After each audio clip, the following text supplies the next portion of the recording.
Peter Lynch, a seasoned investor and financial expert, shares valuable insights into the pitfalls of blindly investing in stocks based solely on their price movements. In his engaging discussion, he highlights real-life examples of companies like Polaroid and Kaiser Industries, cautioning against the misconception that a declining stock price guarantees a future rebound. There's a lot of times people buy on the basis the stock has gone down this much.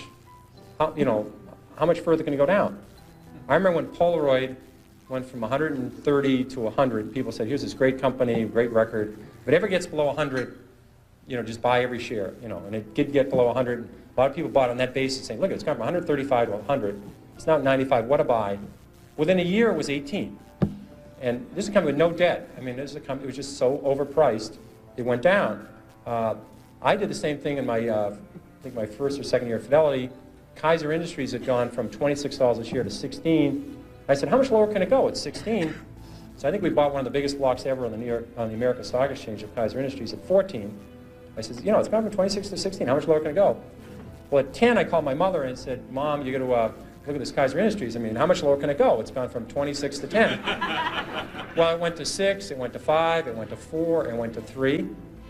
And now, fortunately, this happened rapidly, or I would probably be still caddying or working at the Stop and Shop, but it happened fast. So I was able to, it was compressed.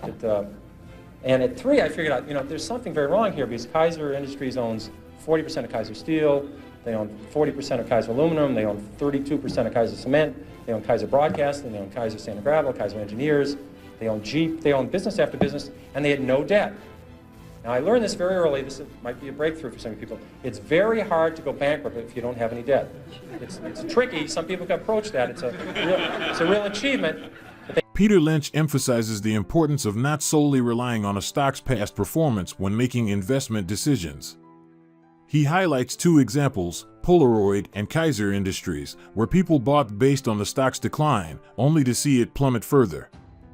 He underscores the significance of understanding a company's fundamentals and debt levels as key factors in evaluating its financial health.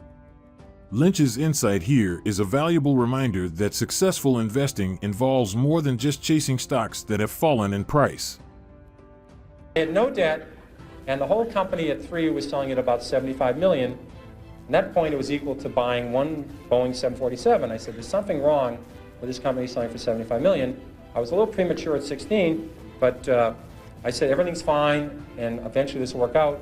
And what they did is they gave away all their shares to their shareholders. They passed out shares in Kaiser Cement, they passed out shares in Kaiser Aluminum, they passed out the public shares in Kaiser Steel. They sold all the other businesses, and you get about $50 a share.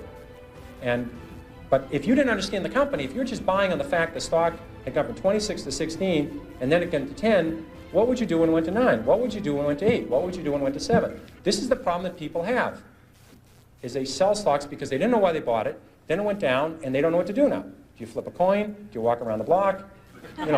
What do you do? Psychiatrists haven't worked so far. I've never seen them running in. The Psychological Psychiatry Fund, I've never seen listed for with the SEC to make it through as a mutual fund. So they haven't seemed to help. I've tried prayer. That hasn't worked. So if you don't understand the company, you have this problem when they go down. Eventually, they always come back. This one doesn't work either. People think RCA just about got back to its 1929 high when General Electric took it over. A lot of double nits never came back. Remember those beauties? Floppy disks, Western Union. The list goes on and on. People saying it'll come back. Well, it doesn't have to come back. Here's another one you hear all the time. It's $3. How much can I lose? I've had people call me up saying, I'm thinking of buying this stock at 3. How much can I lose?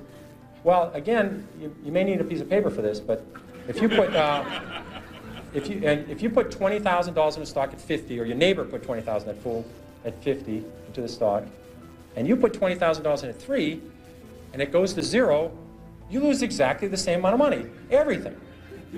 And people say it's 3. How much can I lose? Well, if you put $1 million on it, you can lose $1 million. Just the fact that stock, this may be a reason to research a stock. The fact that stock is 3 down from 100 doesn't mean you should buy it. And in fact, short sellers, people that really make money in stocks, they don't short Walmart, They don't short Home Depot. They don't short the great companies, Johnson & Johnson. They short stocks down from 80 to 7. They'd like to short it at 16 or 22, but they figured out at 7 that this company is going to go to zero. They just haven't blown taps on this thing yet. It's going to zero. In conclusion, Peter Lynch's anecdotes serve as a stark reminder that stock investment decisions should be grounded in a thorough understanding of the underlying company rather than mere price movements.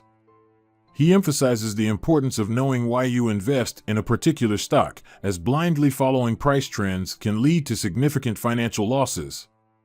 Lynch's wisdom encourages investors to approach the stock market with a well-informed and rational mindset.